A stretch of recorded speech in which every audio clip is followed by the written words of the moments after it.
সংসদে আবারও কেন্দ্রবিন্দুতে উঠে এসেছে ডিলিমিটেশন বিল নিয়ে বিতর্ক। এই বিলটি প্রথমে 2023 সালে পাশ হয়েছিল, তবে বর্তমানে এটি ঘিরে শাসক দল ও বিরোধীদের মধ্যে তীব্র রাজনৈতিক চাপানোত্তর শুরু হয়েছে।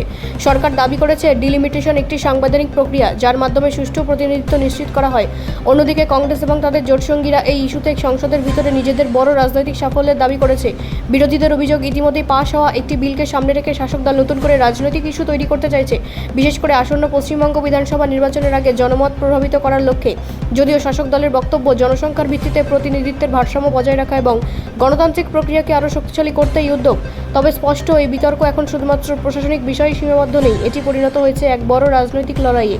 নির্বাচন যত এগিয়ে আসছে, ততই এই ইস্যুতে রাজনৈতিক উত্তাপ বাড়ছে। ব্যুরো রিপোর্ট, রাষ্ট্রীয় প্রসার বাংলা।